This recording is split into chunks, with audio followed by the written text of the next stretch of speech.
నా ఫ్రెండ్ ఇప్పుడు ఒక పర్సన్ పెళ్లి చేసుకోలే, నేను కూడా చేసుకోవద్దా? ఇక అక్కడేమంటున్నాం, వాడేమన్నాడు ఫ్రెండ్ వచ్చి నేను చేసుకుంటలేనరా నువ్వు కూడా చేసుకో.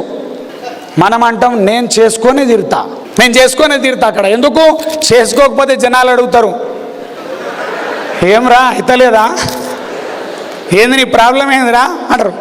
అంటే జనాలు తిడతారని పెళ్లి చేసుకోవడానికి 100 మంది చేసుకోకుండా నేను రెడీ ఉన్నా, కానీ 100 మంది ఫెయిల్ అయితే నేను బిజినెస్లో సక్సెస్ అవ్వచ్చు అనే ఆలోచన మనకు లేదు.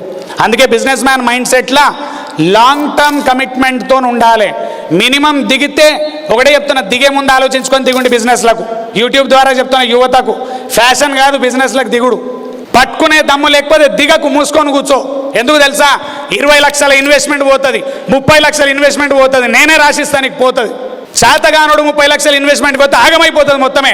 30 లక్షలు నీ 10 ఏళ్ల సంపాదన, 10 ఏళ్ల సేవింగు నువ్వు ఉత్తగ బిజినెస్లకు పెట్టి ఆగం చేసుకోవడానికి దిగకు. ఎందుకు? ముఖ్యంగా మనకి ఎక్స్పీరియన్స్ లేదు, పర్వాలేదు, కానీ దిగేటప్పుడే డిసైడ్ చేసుకో, 5 సంవత్సరాల నుంచి 7 సంవత్సరాలు నేను బిజినెస్ చేసి తీరుతా. అది కమిట్మెంట్ అంటారు దాన్ని. ఇది మొట్టమొదటి సూత్రం. క్లియర్ ఉందా అందరికీ? బిజినెస్ మ్యాన్ మైండ్ సెట్లో మొదటిది ఏంది? కమిట్మెంట్. ఏంటిది అది?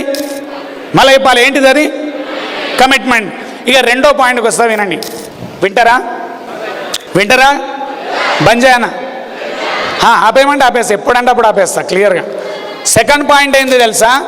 ఖచ్చితంగా నువ్వు బిజినెస్లకు దిగితే నువ్వు డిసైడ్ చేసుకొని దిగండి. మీ అందరికి చెప్తున్నా నేను, జనాలు కంపల్సరీగా విమర్శిస్తారు, పొట్టు తిడతారు. మామూలుగా తిట్టారు. నేను మళ్ళీ చెప్తున్నా, నీకు మామూలుగా తిట్టారు. నేను జాబ్ వదిలి బిజినెస్లకు దిగినప్పుడు తిట్టిండ్రు. ఆ తర్వాత మళ్ళీ ఎన్టీఆర్ ట్రస్ట్లకు జాబ్ ఎక్కిన, మళ్ళీ జోకులు వేసారు. మళ్ళీ దిగి మోటివేషనల్ స్పీకర్ అవుతాను, మళ్ళీ దిగిన, మళ్ళీ తిట్టారు. ఇక నాకు 3-4 సార్లు తిట్టి నాకు ఆ తిట్టుడు కామన్ అయిపోయింది, నాకు అలవాటు అయింది. అయితే నాకొక్కనికి మైండ్లో ఏముండే తెలుసా? తిట్టించుకున్నోడే గొప్పోడైండు, తిట్టినోళ్ళు కాలే. తిట్టినోళ్ళు ఎక్కడ కాలే. తిట్టుడు పోయి సీరియల్ చూసుడు, తిట్టుడు పోయి సినిమాలు చూసుడు, తిట్టుడు పోయి క్రికెట్ చూసుడు. క్రికెట్ చూసినోడు క్రికెటర్ గాడు, సినిమాలు చూసినోడు హీరో గాడు, సీరియల్ చూసినోడు సీరియల్ ఆర్టిస్ట్ గాడు. అవి చూసుడు బంద్ చేసి నువ్వేమన్నా పీకితే అవుతావు.